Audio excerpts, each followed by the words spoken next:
Ahora te damos gloria, honra, Señor. Gracias porque hasta ahora, Señor, tú nos has sostenido hasta este momento, Señor. Tu mano nos ha guardado. Gracias porque anoche nos acostamos, dormimos y nos levantamos porque tú eras nuestro sustento. Así lo declara tu palabra, Jesús. Gracias, Dios, por cada una de las personas que está en este espacio, en este lugar. Te pedimos, Dios, que tu amor, tu cuidado, tus bondades siempre estén de nuestro lado. Pedimos que tu Espíritu Santo se pasee en este lugar. Te adoramos, te bendecimos en el nombre de Jesús, y el pueblo da un fuerte aplauso.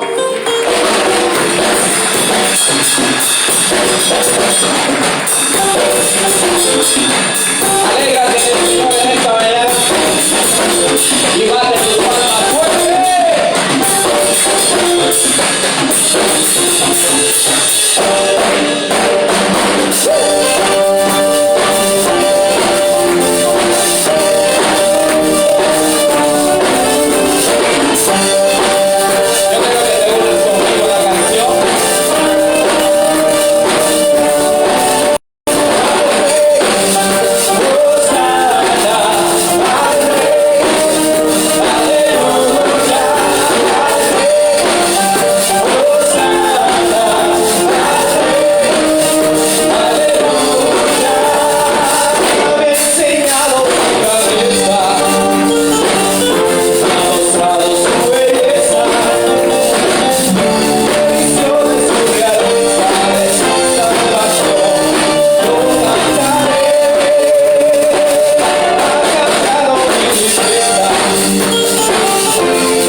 somos privilegiados de tener la verdad en nuestro corazón.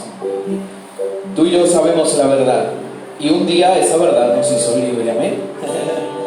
Así que, como les digo, tenemos el honor, el privilegio de saber la verdad. Y la verdad es Cristo. Y esa misma verdad nos lleva a extender el reino de Dios. Y tú y yo estamos llamados a establecer el reino de Dios en todas las naciones.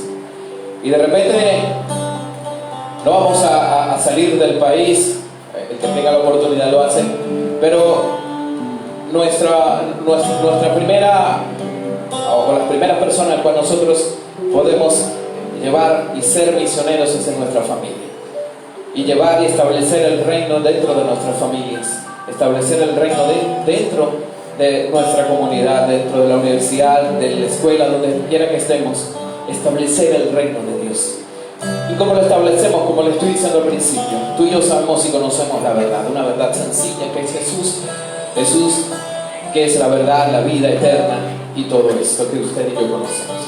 Así que yo les invito y les animo a que establezcamos el reino de Dios donde quiera que estemos, ¿ok?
Qué bueno es Dios.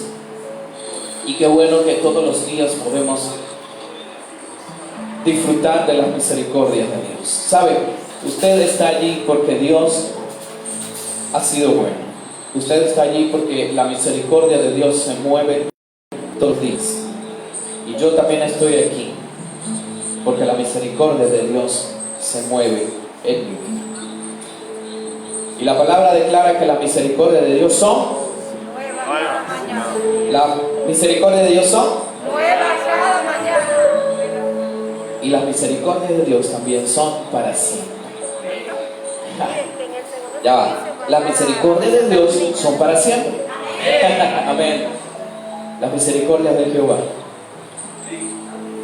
no son temporales, no tienen fecha de vencimiento, no son por siglos, son para siempre. Incluso cuando no estemos en esta tierra, nosotros vamos a seguir disfrutando de la misericordia de Dios. Y la misericordia de Dios es tan alta, es tan ancha, es tan profunda. Así como dice aquella canción, el amor de Dios es tan alto, tan ancho, tan profundo. Así son las misericordias de Dios. Vamos a decirle esto a Él.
Le estás cantando al Rey de Reyes y Señor de Señores. Amén.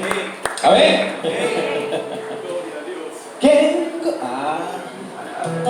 ¿Quién como el Señor, que nos ama, que nos arropa?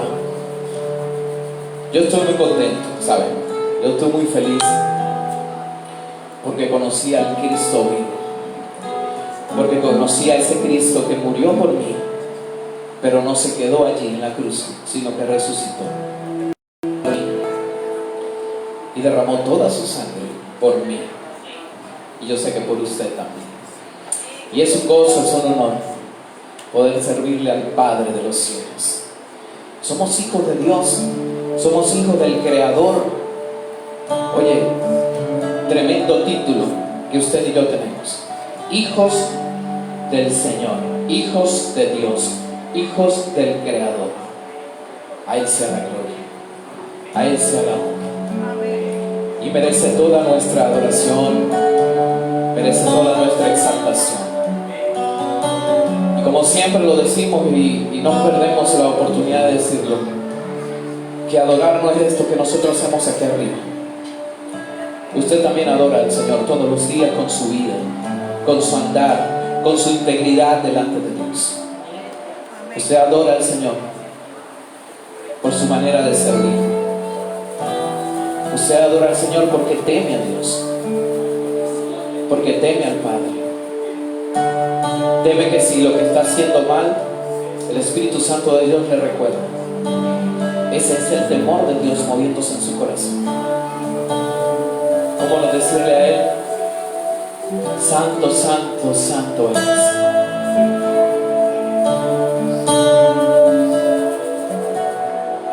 Acompáñame en esta tarde. Santo, santo, santo, sentado en majestad, altísimo y sublime, el poderoso Dios. Santo, santo, santo, tú eres igual, gloriosa es tu presencia, me asombra tu poder, eres el Rey eterno, coronado con poder, y de tu gloria llena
Apláudele fuerte a Jesús.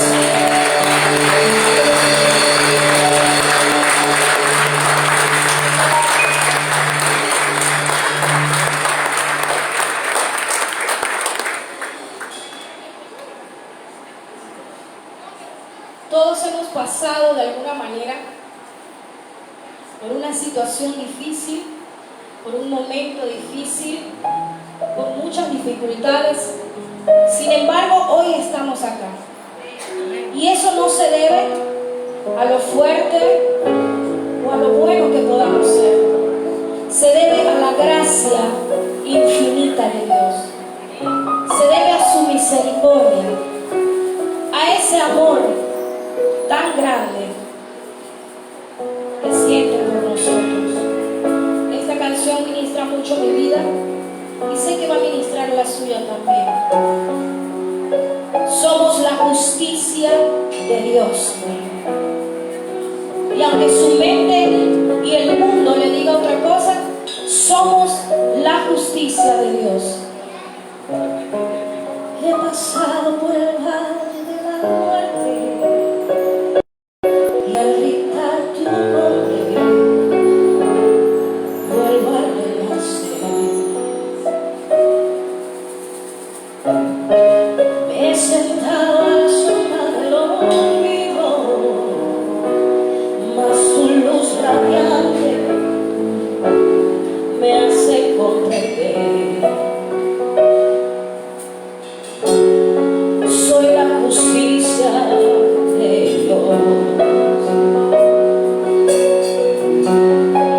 que mi cautividad quitó.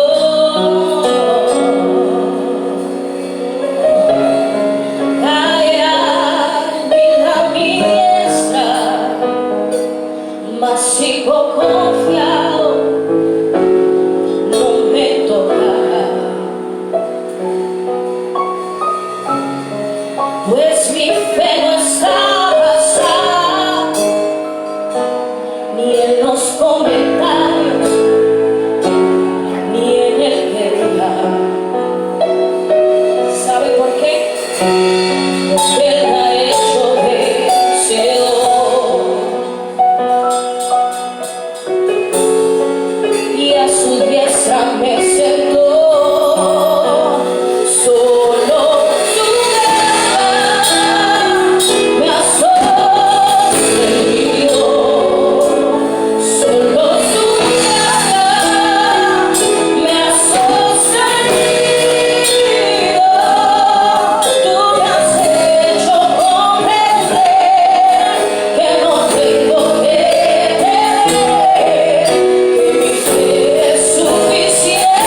Porque hay algo mayor. Hay algo mayor en ti. Y es la gracia de Dios. Y eso, ninguno la merecemos. Pero a Él le plació posar su gracia sobre usted y sobre mí. Denle un aplauso al Señor. Denle un aplauso fuerte, fuerte.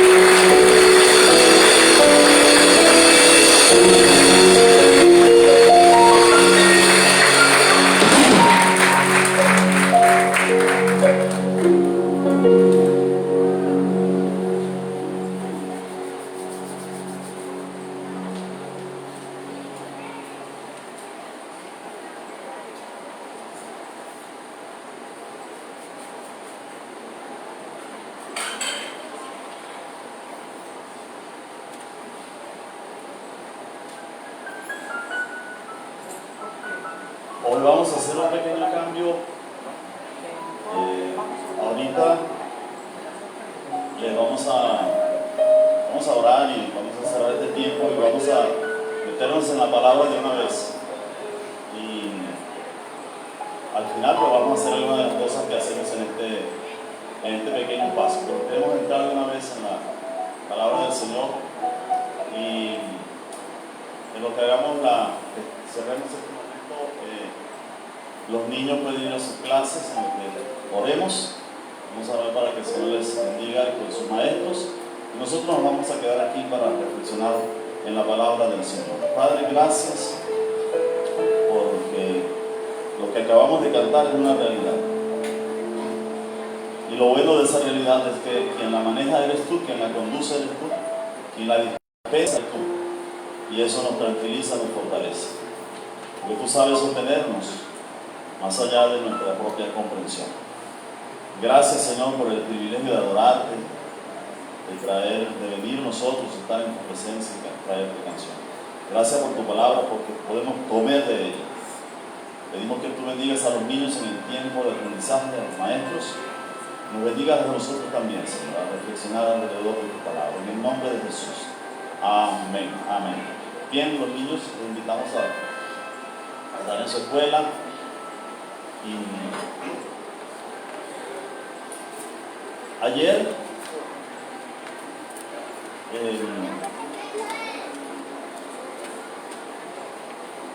pasamos buscando a nuestra hija y a la nieta de un poquito más de 2 años, Shekina,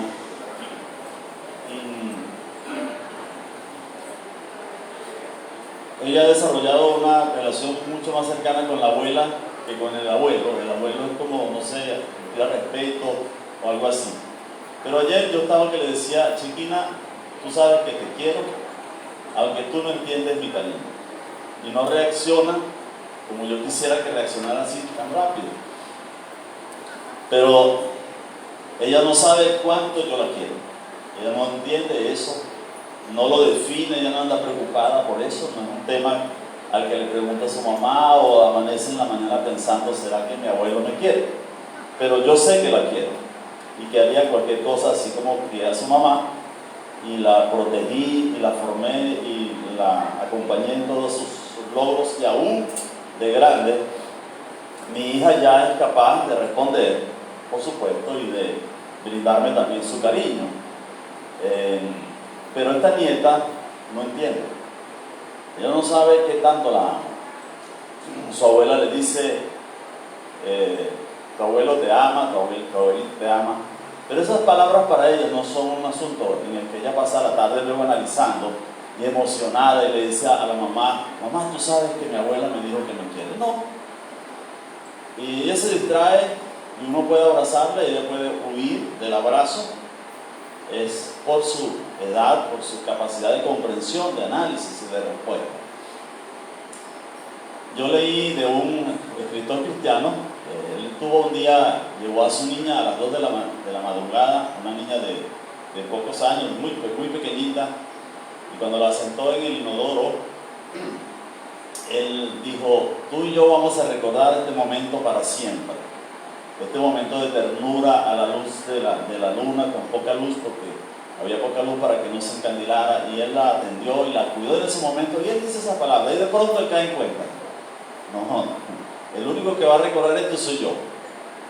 Ella no iba a recordar ese momento. Lo tenía grabado en su memoria ciertamente, pero no de manera consciente. Eso queda allí en el subconsciente. ¿Sabe?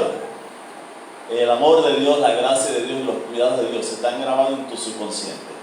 Tú sabes más de lo que crees que sabes del amor de Dios, de sus cuidados. Pero tú no lo puedes traer todo a la memoria, ni lo puedes definir, ni lo puedes explicar. ¿Sabe quién lo puede hacer?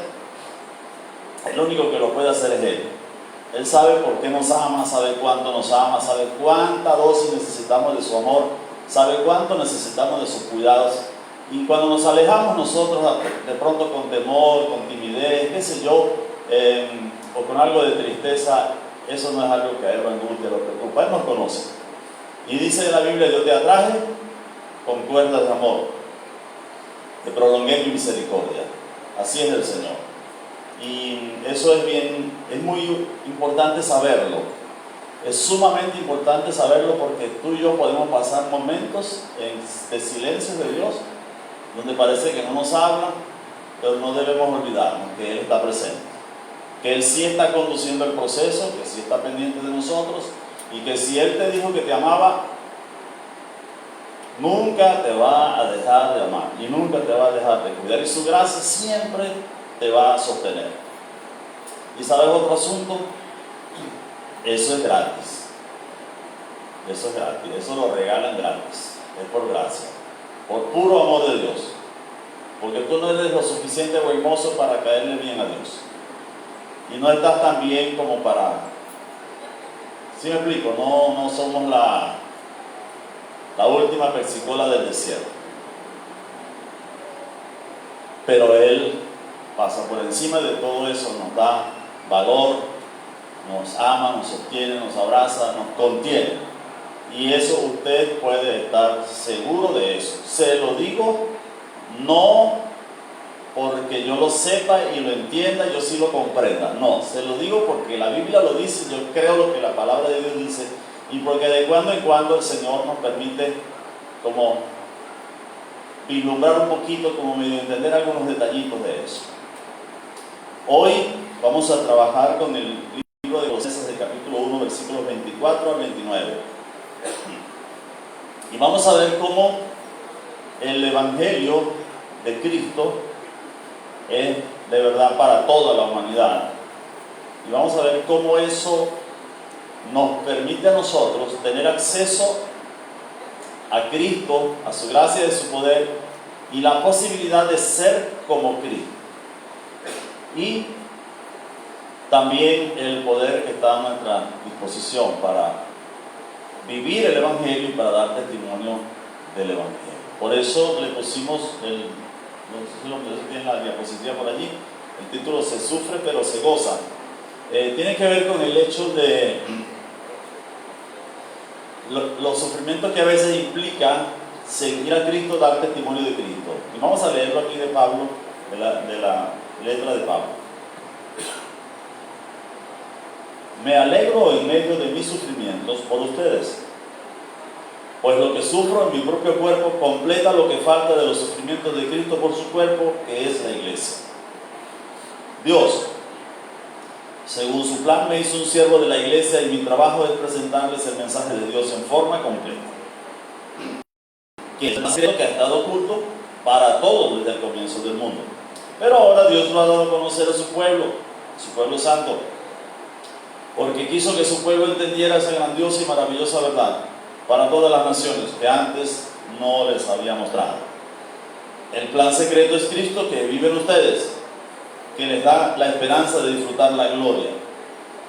Nosotros damos a conocer a Cristo a todos, aconsejándoles y enseñándoles con toda la sabiduría que Dios nos da, pues queremos presentarlos a todos ante Dios espiritualmente maduros en Cristo.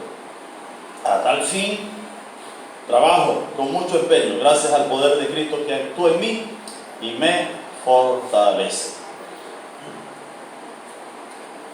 Yo voy a hacer algunas aseveraciones o asegurar algunas cosas, y si alguien puede, pues me va a desmentir. Yo estoy seguro que de los que estamos aquí, incluyendo este servidor, ninguno de nosotros tiene 3 doctorados en Harvard. o hay alguien que tiene 3. Y me puede decir, no, yo tengo 4 doctorados en Harvard. Harvard es una universidad muy famosa de los Estados Unidos. Y estudiar allí, nada más entrar a Harvard, para entrar hay que tener unos promedios altísimos. Entonces, es para pocos. Yo conozco, no les sabría decir en lo personal, de cuatro profesionales que yo conozca que tengan 4 doctorados, o en Harvard o en cualquier universidad. También puedo asegurar algo aquí: ninguno de los que estamos aquí presentes es dueño de una limusina. No he visto en las redes a ninguno de ustedes que se fotografía en una limusina. Si hay alguien, pues, para que nos dé la cola esta tarde, puedo asegurar eso. Yo no conozco, aquí en mi ciudad, y disculpe mi ignorancia, no conozco de alguien que tenga aquí en nuestra ciudad una limusina. El otro día escuchamos y andábamos escandalizados porque parece que había 1 o 2 o 3 Ferraris aquí en Acarigüe. Y se dejaron ver por ahí, pero esos no andan cada rato por ahí, lo andan parando en la Plaza Bolívar porque los cuidan muchísimo en caso de que los tengan. Lo que les estoy hablando son cosas que son como para pocos. Pocos logran eso, tienen esos logros. Pocos tienen 1 o 2 o 3 limusinas. Hay personas, hay multimillonarios que tienen colecciones de limusinas. Pero ninguno está asistiendo aquí, por ejemplo, y ninguno vive aquí en Acarigua, que yo sepa. Eso indica que es algo para personas, digamos, privilegiadas, o que han hecho mucho esfuerzo, o que no sé qué han hecho, pero pertenecen a una especie de élite económica y, digamos, también social y, digamos, también intelectual. Yo conozco un evangélico, creo que es el evangélico más educado en todo el mundo entero. Es un español periodista, César Vidal Manzanares. César Vidal Manzanares creo que tiene 4 doctorados, ha escrito más de 300 libros, es entrevistado por la gente de CNN con respeto. Cuando lo entrevista cualquiera de esos periodistas, uno nota que le hacen la venia, pues, que él se pone nervioso entrevistando a César Vidal. Es un hombre muy letrado y sigue escribiendo. Todos no tenemos acceso a ese conocimiento. Pero de lo que le voy a hablar hoy, el Evangelio y sus bendiciones, sus implicaciones, es mucho más valioso que las limusinas. Vale mucho más que una limusina. Es mucho más necesario, importante, es crucial el Evangelio de Cristo. Pero es mucho más costoso que una limusina. El conocimiento de Cristo, el conocimiento que usted y yo necesitamos para la vida y para la piedad, para ahora y para la eternidad, porque esto tiene que ver con la eternidad. Es mucho más difícil de adquirir que 4 doctorados en Harvard. Es mucho más brillante ese conocimiento, mucho más necesario. Los 4 doctorados de Harvard no le van a servir a usted mucho para la eternidad. Le sirven para procesos aquí en esta vida que vivimos. Si usted puede estacionar en su garaje 4 limusinas, el día que se muera no se las va a llevar ninguna. Ni siquiera se va a llevar la bicicleta que se le está desarmando, ni esa tampoco se la va a llevar. No se va a llevar el traje de etiqueta de corte, no sé, italiano, francés, europeo, o de aquí, pues de uno de los costureros, ¿cómo se llaman eso? Diseñadores de aquí de Venezuela más famosos. No se lo va a llevar. Tampoco se va a llevar la franelita que a usted le gusta ponerse en la casa. Nada de eso nos llevamos. Y hago estas comparaciones porque cuando se escribió la carta a Colosenses, algunos intentaron decirle a los creyentes que el conocimiento espiritual era para unos pocos entendidos o ascendidos, que no era para la plebe, no era para todo el mundo. En los tiempos de la Reforma Protestante, una de las discusiones más terribles, más encarnizadas que se dio fue que algunos se atrevieron a traducir el texto de la Biblia de los idiomas originales al latín y luego a las lenguas más populares, porque la élite religiosa pensaba que no se podía poner un libro tan sagrado en manos del vulgo, y por eso surgió la famosa Vulgata Latina. Cuando se le ocurrió a alguno traducir los manuscritos, las copias, la Biblia al alemán, eso fue un escándalo, porque algunos pensaban que no se le podía poner la Biblia a todo el mundo en la mano, porque eso iba a ser un desastre, iba a ser un bochinche, esa gente no tiene capacidad para entender. Gracias a Dios por los mártires que fueron muertos. Tyndale fue muerto, Wycliffe fue muerto por osar, por atreverse a traducir la Biblia al inglés. La Biblia que usted tiene, la Reina Valera, si alguno tiene una versión Reina Valera, Casiodoro de Reina y Cipriano de Valera fueron perseguidos, se salvaron de la hoguera de la Inquisición, porque se le ocurrió traducir la Biblia al castellano de ese tiempo. Yo tuve en mis manos una traducción, un facsímil de la Biblia del Oso. Parece que estuviera escrita en portugués, era el idioma de ese momento, el idioma del Quijote de la Mancha. La revisión que le hicieron en 1602 fue un intento de actualizar eso para que los españoles, los de la habla castellana, tuvieran acceso a algo un poco más entendible.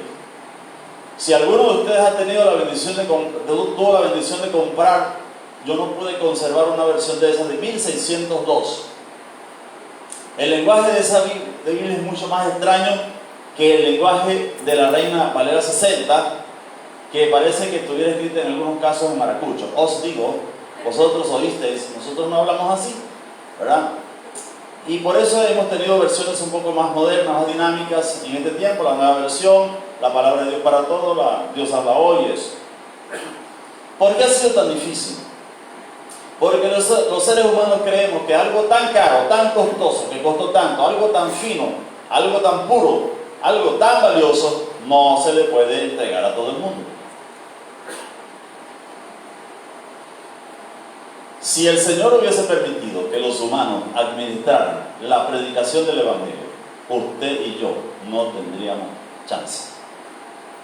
Yo no tendría chance. Yo no tengo el nivel, el abolengo. Eso, yo no vengo de apellidos de académicos de España que me permitieran tener acceso al conocimiento, a ese tipo de conocimiento, a ese tipo de eso. Así somos los humanos y así pensamos. Así pensaban los judíos, así pensó alguna gente, los gnósticos pensaban así, y le llegaron a la iglesia a decirle cosas como esas. Ese Cristo, llegar a ese Cristo, nada más verlo, no, eso es imposible. Eso no es para cualquiera. Y Jesús había dicho, es para todos los cualquieras. Algunos de los que estamos aquí somos un cualquiera. Yo soy un cualquiera. Somos unos cualquiera, era para estos cualquieras.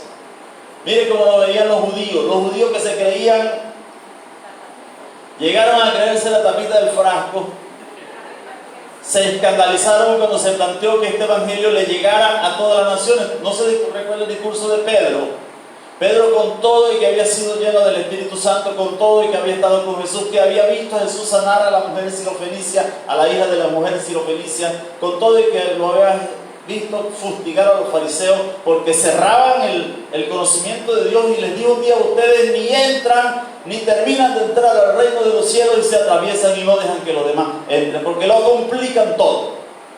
Y era una especie de élite. ¿Se acuerdan al hombre que Jesús sanó? Y él dijo: bueno, yo lo único que sé, ¿qué te hizo? Yo no sé qué me hizo, pero lo único que yo sé es que yo estaba ciego, él me sanó y ahora veo clarito. ¿Y cuál es el problema con eso? Bueno, el problema es que te sanó un sábado. A mí no me importa si me sanó un sábado, a mí me importa que yo estoy sano. Bueno, y entonces y les dijo: y es que ustedes quieren seguirlo, y lo insultaron y lo expulsaron de la sinagoga, porque así funciona. Qué bueno, y es lo que hoy quiero compartir. Que este evangelio, que sí es un misterio, ¿sabe? Mire, es una cosa poderosísima. Es el mensaje más glorioso que el ser humano pudiera escuchar. Saulo, que fue criado a los pies de Gamaliel, que se cree que tuvo acceso a la biblioteca de Alejandría, que era un hombre profundo de pensamiento analítico, con una capacidad increíble. Pablo, cuando conoció esto, dijo: el evangelio de las inescrutables riquezas de Cristo. Al estilo muy paulino de usar 3 o 4 frases como para enfatizar lo importante, lo valioso, lo hermoso, lo grandioso que era el evangelio de Cristo. Cuando Cristo se le revela a él dice: y a mí, como a un abortivo, se me apareció y me reveló este misterioso evangelio. Sí es un misterio, sí es caro, costoso, imposible de adquirir. Sí es excelso, distinguido. No estamos banalizando el evangelio. No estamos banalizando, no estamos haciendo un remate 2 por 1. No estamos liquidando el amor de Dios. No. Es costoso. Es imposible de accesar por nuestros medios, por nuestra capacidad. Nosotros no tenemos la capacidad. Por eso Pablo se consideró privilegiado de haber sido seleccionado para, digámoslo, impartir un misterio que estaba escondido desde la fundación del mundo. Y es allí donde algunos señores venían y decían que eso no lo podía tener cualquiera, porque si lo guardaron tan guardado, si era un misterio tan escondido, entonces no, quiere decir que cualquiera no puede tener acceso a eso, sino unos iluminados.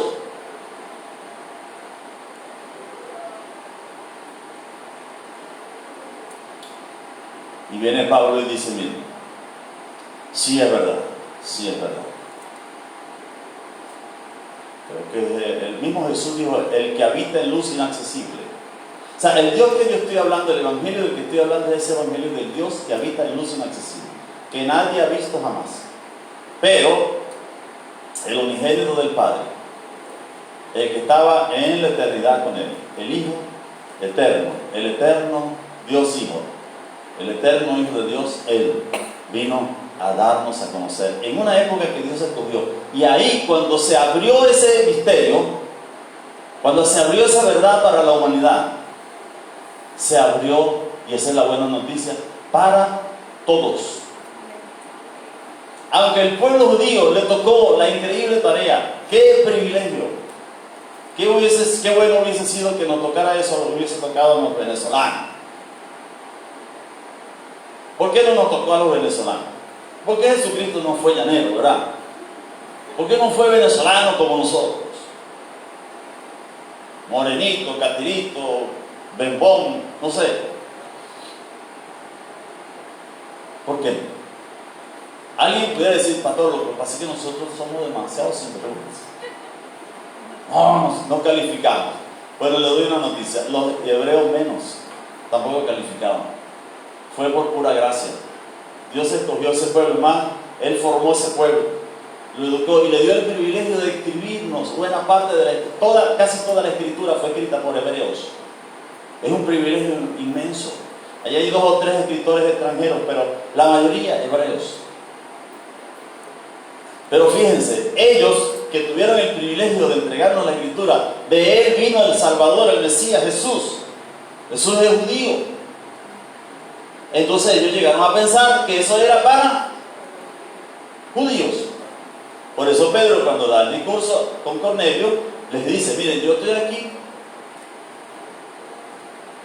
como algo así como empujado. Aquí estoy porque me mandaron, pero yo no entro en cualquier casa, yo no entro en la casa de un gentil.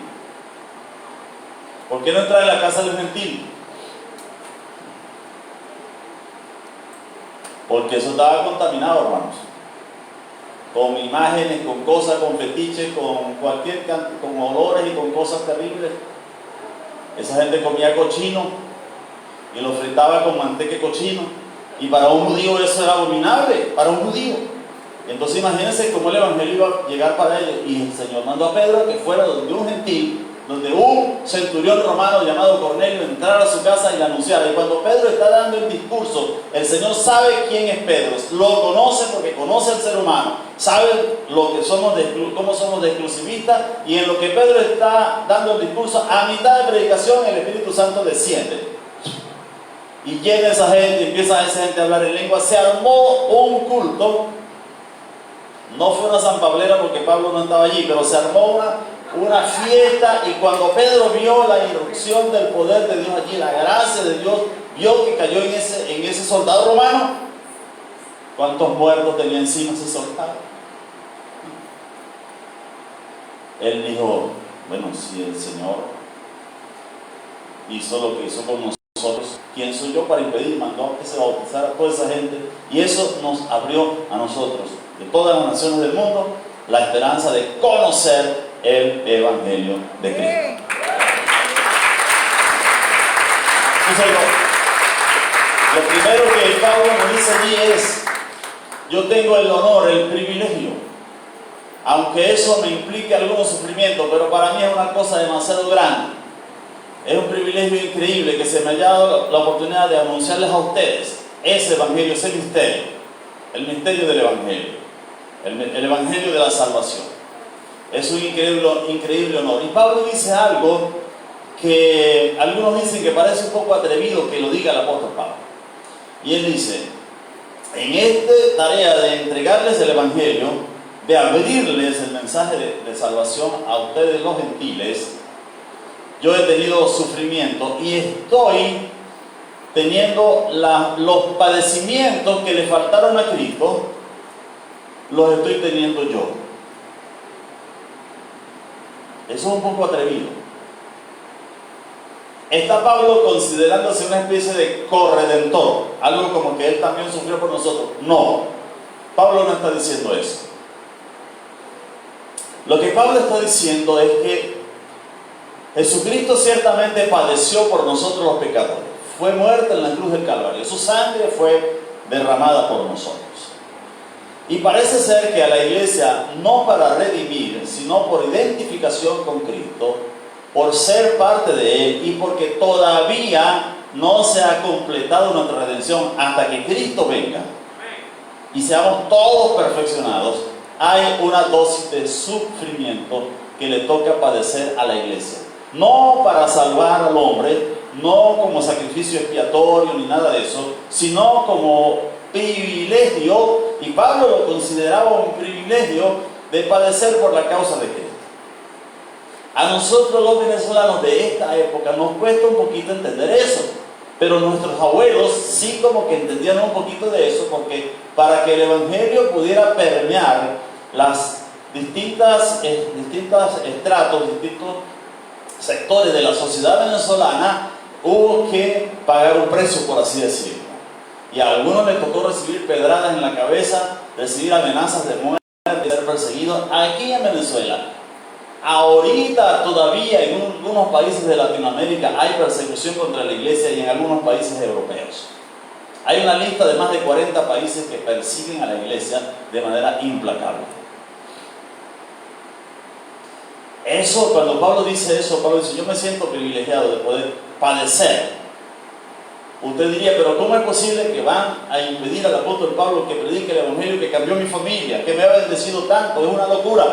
Pero parece que eso forma parte de la dinámica de los cristianos en todas las épocas de la historia. Y ahorita hay un porcentaje de la iglesia, ahorita mismo, hay un porcentaje de la iglesia que derrama su sangre por causa del Evangelio, que pierde sus familias, que pierde sus bienes, que los presionan a que sigan teniendo la religión tribal, la religión que heredaron de sus padres, y no pueden renunciar a eso. Y si se identifican con Cristo y renuncian a su religión antigua, son perseguidos de manera implacable.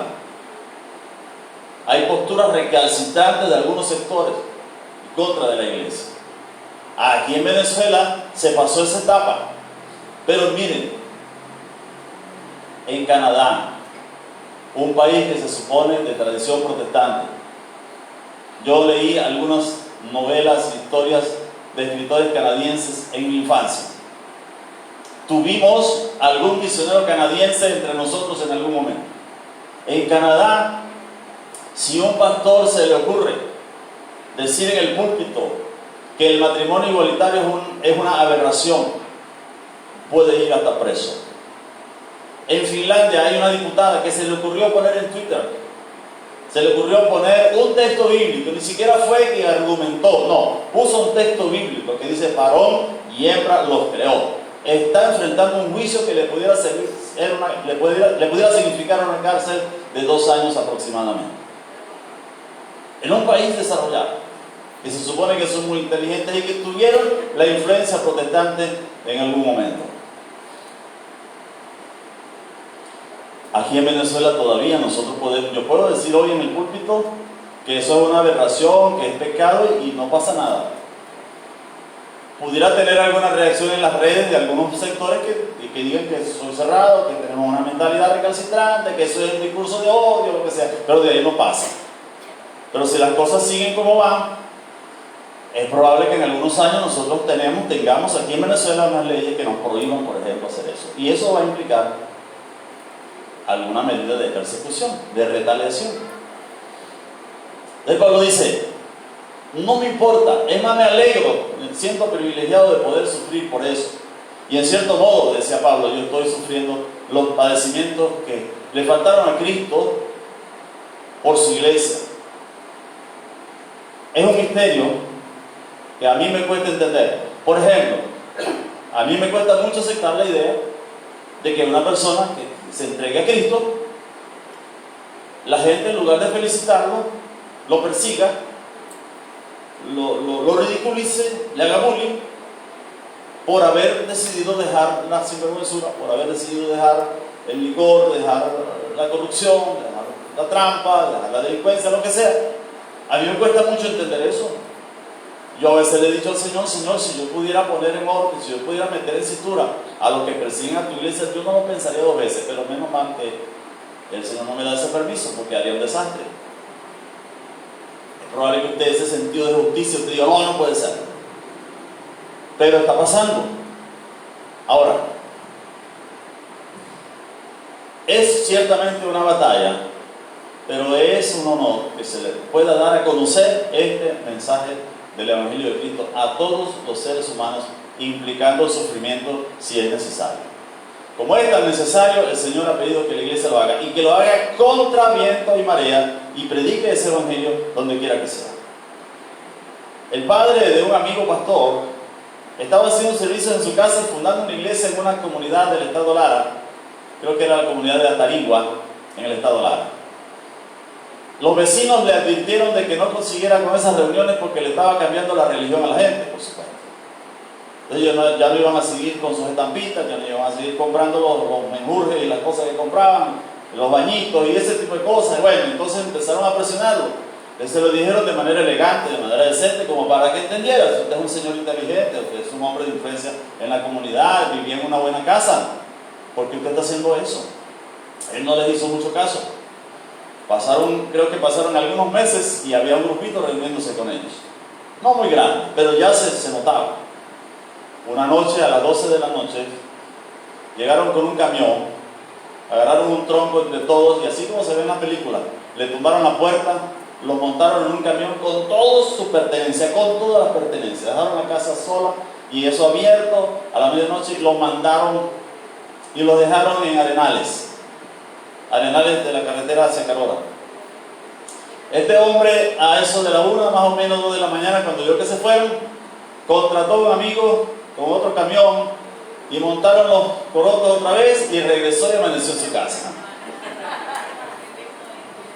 Se fundó la iglesia. Había que darle a conocer, a pesar del sufrimiento, de lo que fuera, había que darle una iglesia a esa comunidad y este hombre dijo, la iglesia tiene que estar aquí porque este evangelio es necesario, es importante, cueste lo que cueste, hay que traerse. Por eso hay gente en los países cerrados al conocimiento de la palabra de Dios, a este evangelio de la gracia, a este Cristo que predicaba Pablo. Por eso hay gente metidos en esos países para llevarles el Evangelio. Y usted dirá, ¿y por qué no los dejan quietos? No se pueden dejar quietos porque ellos tienen que conocer a Cristo. Cristo es necesario para todos los seres humanos, porque fue el único que vino, fue el que creó el mundo y fue el que vino a reconciliarlo con él. Por eso el Evangelio es tan necesario, y por eso Pablo decía, yo sufro, pero me alegro de sufrir por ustedes, para que el Evangelio les llegue completo. Entonces, ese conocimiento es necesario para todos.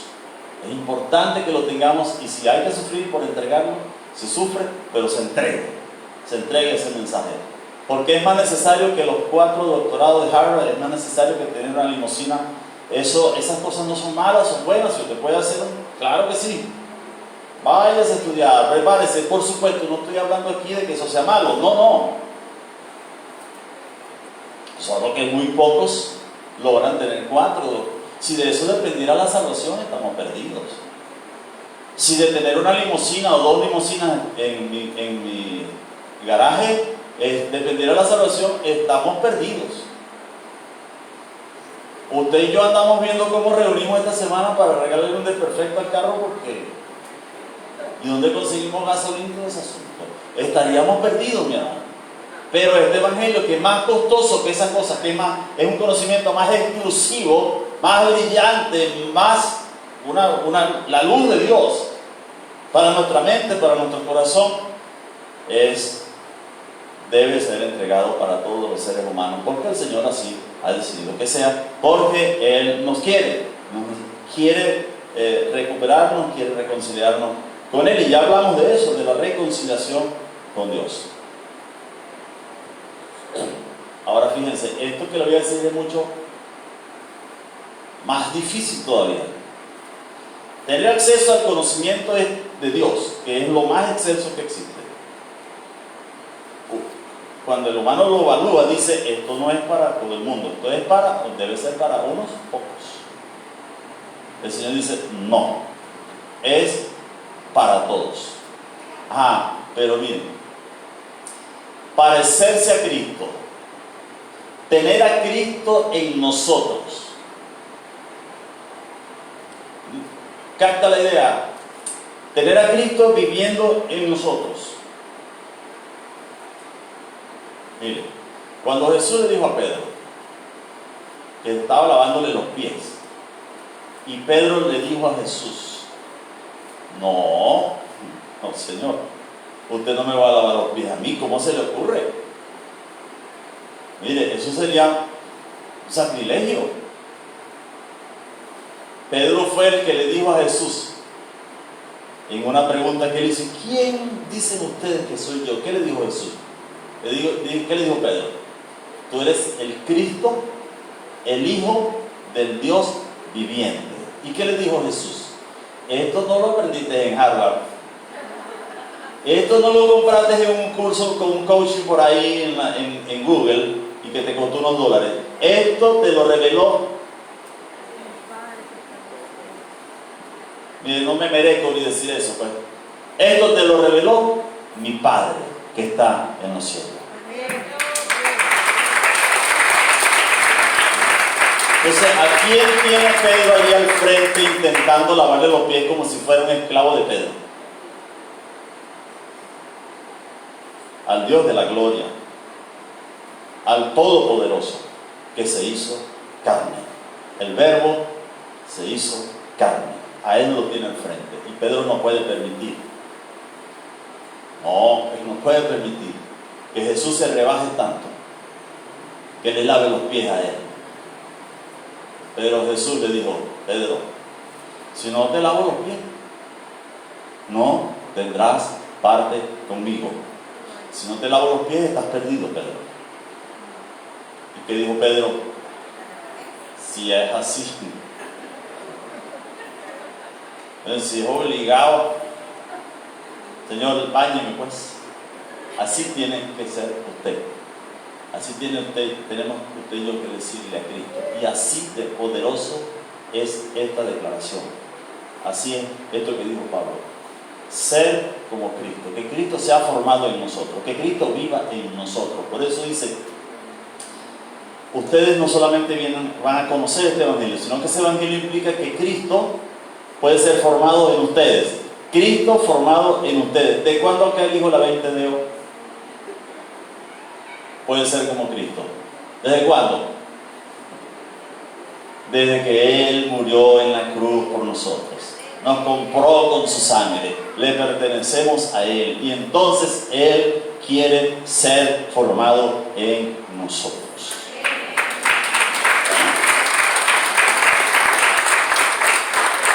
Oigan, no estoy hablando de Confucio, de ningún ser humano. Confucio se va a parar un día delante de ese Cristo y va a ser juzgado por Cristo. Mahoma también. Y cualquiera que pretenda presentarse como una especie de guía espiritual distinto a Cristo va a tener que dar cuenta por eso. El único que tiene ese derecho, que tiene esa prerrogativa, que tiene esa capacidad, el único que tiene ese poder es Jesús. Y lo que Pablo está diciendo, miren, quiero que sepan que ese misterio, el misterio que estaba escondido desde la eternidad, desde ya, que era un misterio precioso, y ahora se ha abierto para toda la humanidad, para los judíos y para ustedes los gentiles, incluyendo a los venezolanos que todavía no aparecíamos en la foto. Pero eso implica que ustedes tienen la posibilidad, por la gracia del Señor, por el amor de Dios y por el poder de Dios, de ser transformados y llegar a ser como el Hijo de Dios. Aquí se dice amén. Aquí toca decir amén.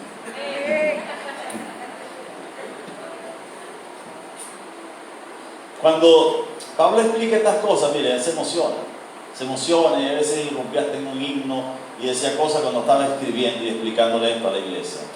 Y él está explicando a la iglesia porque había unos señores diciendo, mire, ni el conocimiento eso no es para todos, y menos que ustedes así como son. Si la semana pasada te estaba echando los palos y andaba por ahí fornicando y adulterando, y ahora me va a venir a decir que Cristo va a ser formado en ti. No, Señor, eso no es así, eso es muy costoso, eso es por una élite. No, Señor, el Señor dijo que era para todos. Y el borrachito de la esquina llamado, la prostituta, el narcotraficante, el terrorista, el que sea, que esté en sus pecados, el que hizo pacto con el diablo y le entregó su alma y se ha revolcado con los demonios, esa persona, cuando tiene el conocimiento del Evangelio, le llega, su mente es iluminada y entonces son abiertos sus ojos, le resplandece el Evangelio de las inescrutables riquezas de Cristo. Pero no solamente le resplandece el Evangelio de las inescrutables riquezas de Cristo, y por eso le digo que esto vale más que 4 doctorados en Harvard, ¿verdad? Sino que empieza inmediatamente un proceso de transformación por el poder y por la gracia de Dios, que no lo compraste, no es una franquicia, no le pertenece a nadie, es exclusivo de Dios. Y el Espíritu Santo comienza un trabajo de santificación, de transformación, que te va a llevar hasta el punto de la perfección en Cristo. Por eso Pablo escribía, oro, siento dolores de parto por ustedes, Gálatas, no inventen, no se pongan a inventar, no busquen a Dios por los rincones, me están haciendo sentir más dolores, parirlo a ustedes me está costando más, no me inventen, no es como le están diciendo esto de la circuncisión, que tienen que añadirle no sé qué cosa, que tienen que ponerle aquello, no, es solamente la gracia de Dios, lo que ustedes tienen que descansar en Cristo, y yo oro, es más, miren lo que dice Pablo, siento dolores de parto por ustedes hasta que Cristo sea formado en ustedes. ¿Y quién es Cristo? ¿Quién es Cristo? Dios. Dios.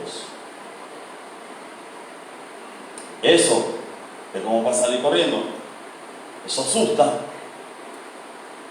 Por eso, mire, cuando Jesús hizo el milagro de la pesca milagrosa, Pedro cayó y le dijo, aléjate de mí porque soy hombre pecador. Es como va a salir corriendo. Cuando Isaías recibe el llamamiento y tuvo una visión de Dios sentado en su trono, Isaías dijo: yo debo estar muerto. Miserable de mí, yo debo estar muerto. Porque este pecador no puede estar en la presencia de Dios. No podía estar. Pero Cristo nos limpió, nos compró, nos redimió. Y Él ha hecho posible entonces que nosotros nos parezcamos a Cristo. Y finalmente, Pablo menciona algo que es importante que usted y yo tengamos presente: el poder de Dios. Pablo dice que para esa misión que le ha sido encomendada, eso para lo cual ha sido llamado y por lo que se siente privilegiado, el Señor le ha dado poder.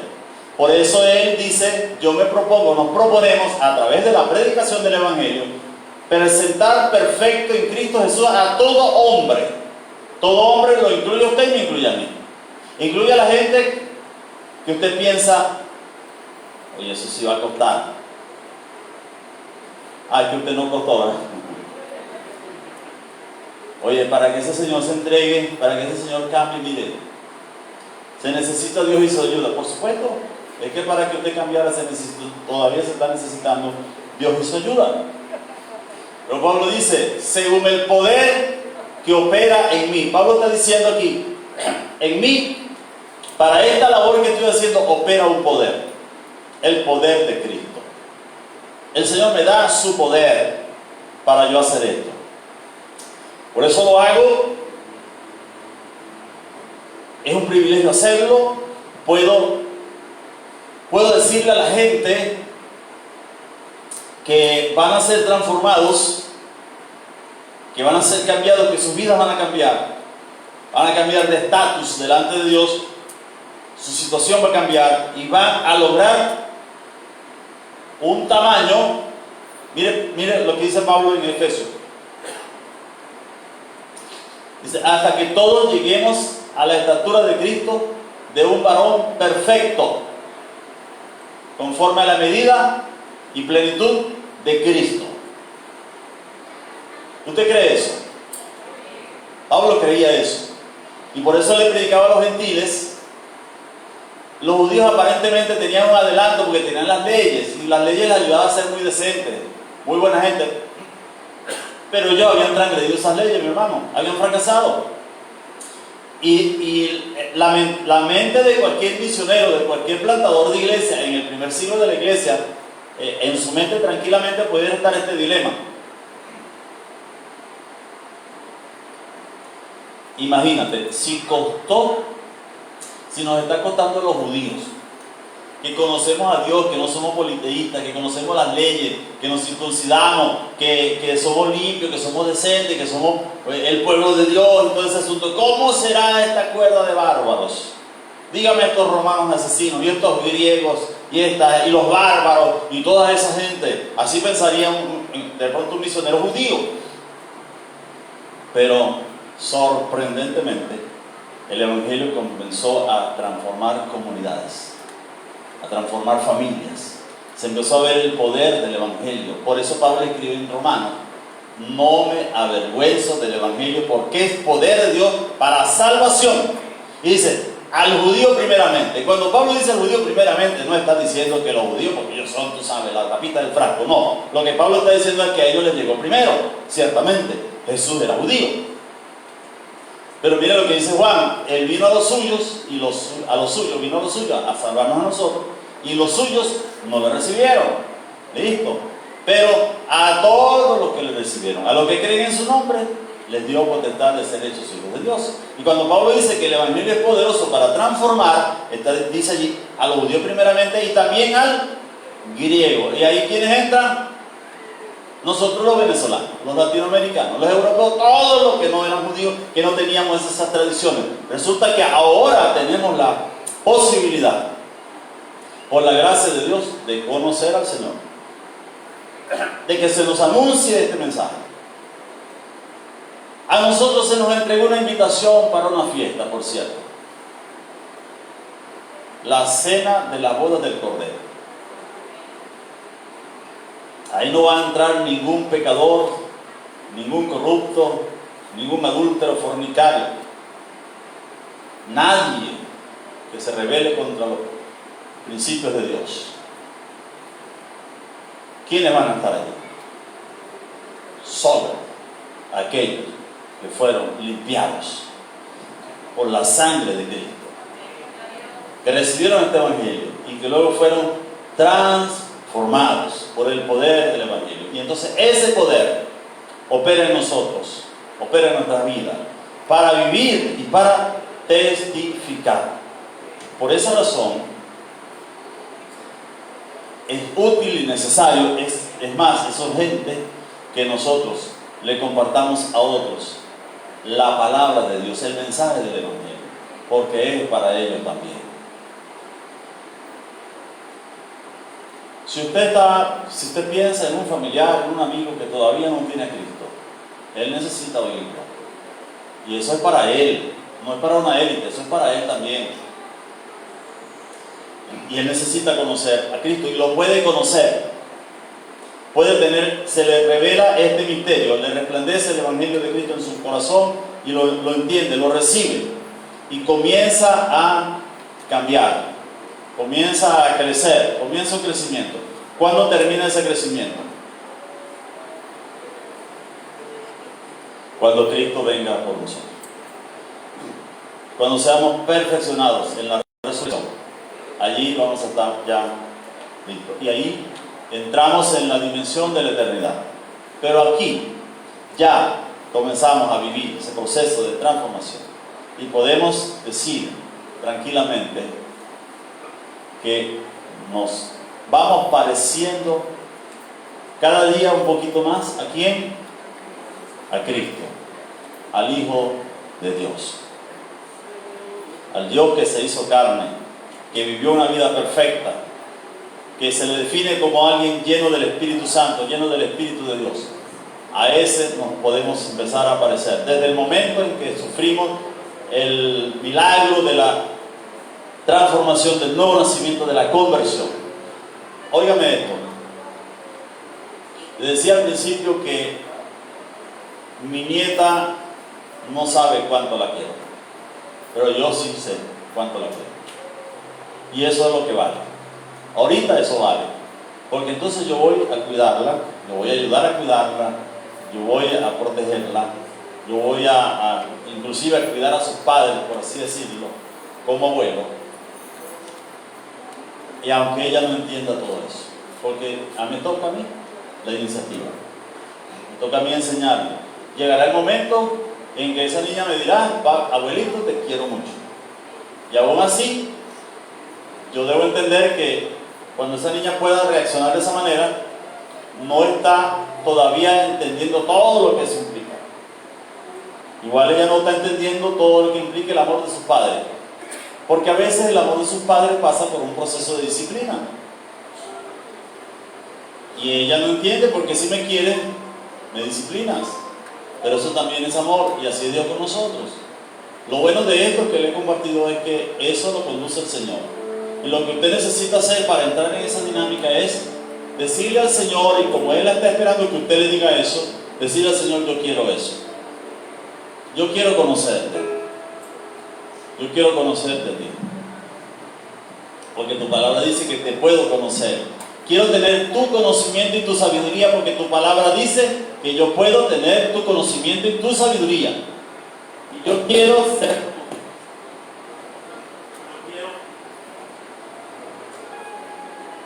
Yo quiero ser. Y eso se lo podemos decir al Señor. Que queremos ser como Él. Hace años escuché una canción y se me grabó. Y dice más o menos así: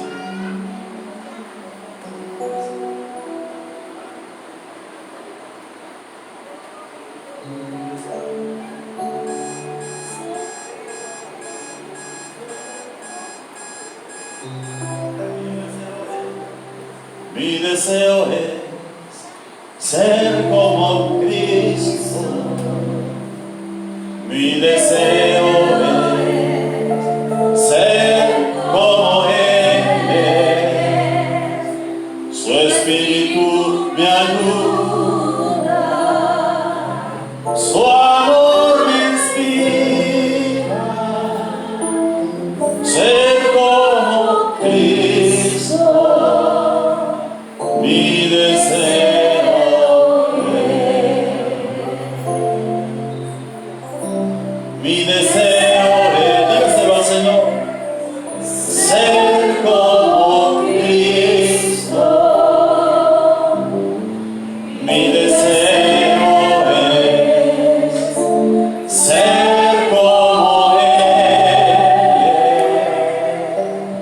Su Espíritu me ayuda, su amor me inspira. Ser como Cristo, mi deseo. Te voy a dar una noticia. El Señor anhela que yo sea como su Hijo Jesús. Y cuando tú le dices al Señor, mi deseo es ser como Cristo, no es la pretensión. Que nadie venga a decirte, no cantes eso porque no es para ti. No lo mereces. No, sí es para ti. El anhelo del corazón de Dios es que seamos como Cristo. Por eso dice que Él trabaja en nosotros, para que cada día Cristo se vea en nosotros más, cada día que pasa. Fracasé, yo sí, pero Dios no va a fracasar. Y puede ser que tú digas, Señor, pero yo te falté. Y el Señor dice, pero yo sigo trabajando, tranquilo. Yo me propuse que tú vas a ser como mi hijo. Y yo te voy a transformar. Y no me lo va a impedir nadie, ni tú mismo me lo vas a impedir. Así que cántalo con el corazón adelante, y sabe que es lo más bonito que le puede decir al Señor. Ser como Él, su Espíritu me ayuda, su amor me inspira. Ser como Cristo, mi deseo es.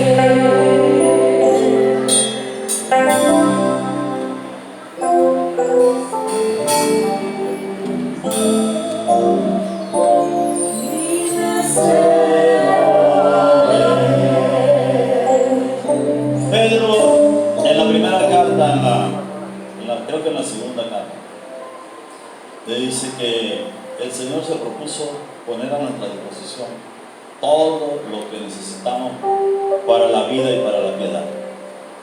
Y eso significa que nosotros podamos vivir una vida piadosa como la que vivió Jesús. En todo nuestro peregrinaje siempre vamos a sentir que falta algo. Siempre. Hasta el día que tú mueras, siempre vas a sentir que falta algo. Por eso Pablo dijo que nosotros ahora tenemos las primicias del Espíritu Santo. Aquí todavía nuestra redención no es completa. ¿Qué falta? Falta ser perfeccionados a través de la muerte y de la resurrección. Y eso va a pasar un día, nos va a pasar a todos. Pero cuando muramos, vamos a estar con el Señor. Y cuando Él venga por su iglesia, vamos a ser resucitados y perfeccionados. Y así estaremos para siempre con el Señor. Esa es la esperanza cristiana. Pero aquí, todos los días, es una aventura de transformación. Siempre hay algo que Dios va a seguir haciendo en nosotros. Y no va a terminar. Porque Él se propuso hacerlo en nosotros. Y lo va a hacer. Entonces vamos a confiar en eso. Y vamos a orar ahorita. Y ahorita vamos a participar del pan y de la copa. Quiero decirles que esta dinámica la vamos a usar esta primera parte del año hasta que tengamos bien organizadas los por sectores y podamos hacerlo en los sectores. Si alguno lo hizo en el sector esta semana, puede hacerlo hoy también con nosotros aquí en este ambiente, pero algunos no han podido organizarse en sus respectivos sectores y queremos que todos tengan parte en este momento del partimiento del pan. Entonces ahorita vamos a hacerlo, pero vamos a orar primero y a darle gracias al Señor y a capitalizar esta palabra para nuestro corazón. Señor, gracias por tu palabra. Gracias por levantar a un hombre como el apóstol Pablo. Tú mismo lo transformaste, le mostraste el Evangelio y él se encargó de predicar a la iglesia del primer siglo y de escribirlo para nosotros en este tiempo. Gracias por el privilegio de conocer este mensaje del Evangelio, de que todos los seres humanos podíamos no solo conocer a Cristo, sino ser transformados por Cristo y ser transformados para que nos parezcamos a Cristo Jesús, al Hijo de Dios. Gracias por eso. Y gracias por todo el poder que tú pones a disposición de nosotros para que podamos disfrutar de todo lo que tú tienes para nosotros, de la vida en abundancia, de esta vida nueva en la que ahora caminamos. Gracias, Señor Jesús, por morir por nosotros en la cruz. Y ahorita, en este momento, vamos a recordarlo.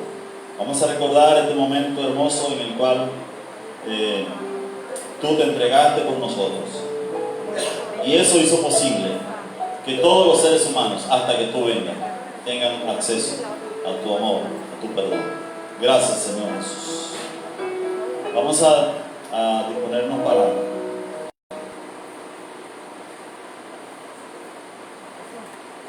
el partimiento del pan, conocido como la Cena del Señor también, la Santa Cena. Ese acto lo hacemos con una frecuencia, en el caso de nosotros, con una frecuencia mensual. El Señor dijo que lo hiciéramos todas las veces que lo hiciéramos hasta que Él viniera por nosotros. Y este acto de partir el pan, de comer el pan y de tomar de la copa del vino, nos trae un recuerdo del futuro. Cuando digo un recuerdo del futuro, nos lleva a un momento en la eternidad en la que todos estaremos con el Señor en la cena de las bodas del Cordero. Pero ahora lo hacemos aquí en nuestras reuniones, y cuando comemos el pan estamos recordando la muerte de Cristo, estamos recordando que su cuerpo fue molido por nosotros, por nuestros pecados. Y me permito leer el texto de primera carta a los Corintios, en la que él explica, más o menos bosqueja,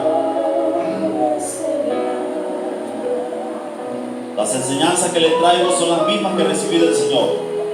La noche en que el Señor Jesús fue traicionado, tomó pan y después de dar gracias a Dios lo partió y dijo: este es mi cuerpo que doy por ustedes, cómanlo como recordatorio de mí. De la misma manera, después de comer, levantó la copa de vino y dijo: esta copa es el nuevo pacto entre Dios y su pueblo, que es sellado con mi sangre. Cuando beban el vino de esta copa, háganlo para recordarme.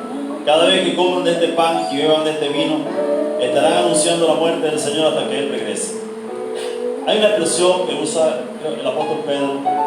Dice que cuando algunas personas no crecen o se enredan en su crecimiento, se olvidan de la purificación de sus antiguos pecados. Eso puede tener varios efectos adversos. Uno puede llevarnos a la depresión y puede alejarnos de Dios, porque sentimos que todavía no fuimos perdonados realmente. Lo otro es que podemos sentir una sensación de autosuficiencia y pensar: el Señor me perdonó y puedo hacer lo que quiera. Tampoco. Siempre hay que recordar que Cristo murió por nosotros, que el pecado es horrible, que llevó a Cristo a la cruz, y siempre vamos a estar agradeciendo para recordarnos a nosotros mismos que Él derramó su sangre por nosotros en la cruz, y siempre se lo vamos a estar agradeciendo a Él, que derramó su sangre, que su cuerpo fue molido por nuestros pecados. Y esto nos recuerda que de alguna manera nosotros nos va a tocar sufrir un poco en algunos momentos. No todo el tiempo, pero de cuando en cuando vamos a tener algún sufrimiento. Pero Cristo sufrió por nosotros y Él nos entiende. Entonces, cuando tomamos el pan, recordamos que Él murió, su cuerpo fue entregado por nuestros pecados. Y eso nos da vida a nosotros. Y cuando tomamos el vino o el jugo, nosotros recordamos que Él derramó su sangre. Esa sangre nos limpió de todos nuestros pecados. Esa sangre es el precio de nuestra redención. Esa sangre nos cubre para siempre. Amén. Gracias, Señor, por entregar tu cuerpo por nosotros en el Calvario. Y tu palabra dice, Señor, que cuando tú entregaste nuestro cuerpo por nosotros, llevaste nuestras enfermedades. Hoy vamos a comer el pan, vamos a tomar de la copa, recordando tu muerte. Y lo vamos a hacer hasta que tú vengas por nosotros, para agradecerte, para recordarte, para tener un memorial tuyo, Señor. Gracias por lo que hiciste por nosotros. Amén. Amén.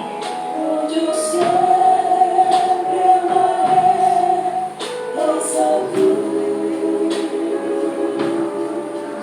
esos tiempos mi gloria será. Y algún día en vez de una mi corona Jesús me dará. Oh, yo siempre amaré esa cruz, esos triunfos mi gloria será.